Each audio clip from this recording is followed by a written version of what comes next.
Consider a situation where a vehicle fitted with a standard differential moves straight, and one drive wheel is on a surface with good traction, and the other wheel is on a slippery track. In a standard differential, the left and right axle rotations are completely independent. Since one wheel is on a slippery track, the standard differential will make the wheel spin in excessive speed, while the good traction wheel will remain almost dead.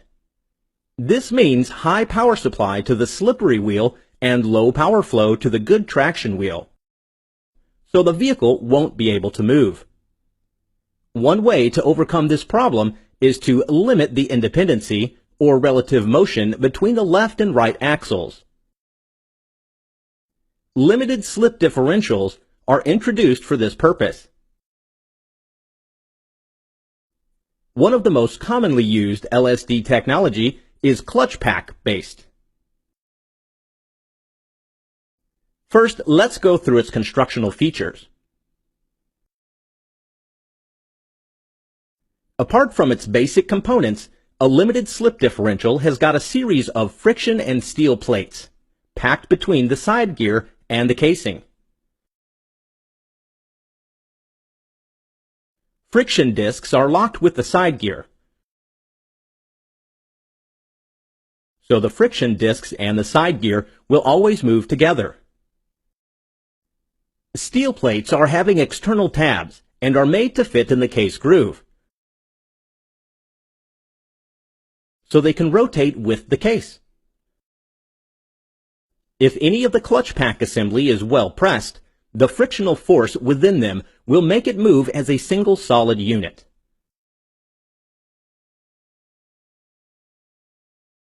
Since steel plates are locked with the case and friction discs with the side gear, in a well-pressed clutch pack, motion from the casing is directly passed to the corresponding axle.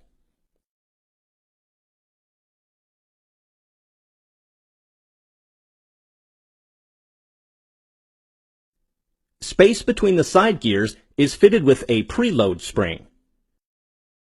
Preload spring will always give a thrust force and will press clutch pack together.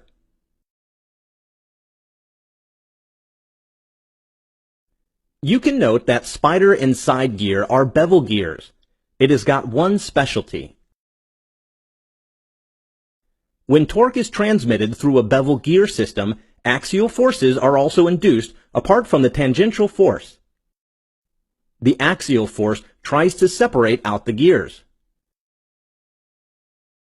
You can note that side gear and axle are two separate units.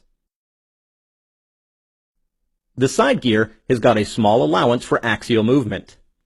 So during high torque transmission through spider side gear arrangement, a high separating thrust force is also transmitted to the clutch pack. This force presses and locks the clutch pack assembly against wall of the casing. Now back to the initial problem.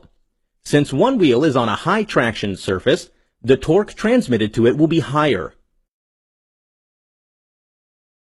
So the thrust force developed due to the bevel gear separation action also will be high at that side.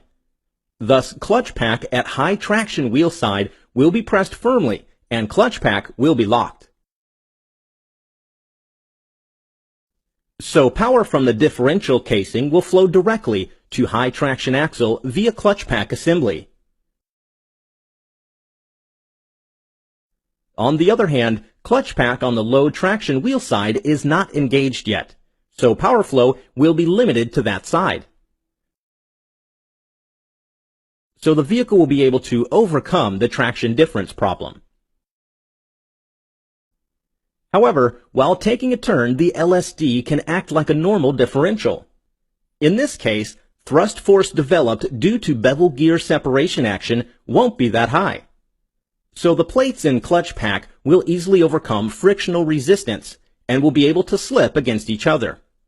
Thus, the right and left wheel can have different speed, just like an open differential. Following are the other commonly used technologies used to overcome the drive wheel traction difference problem. Thank you.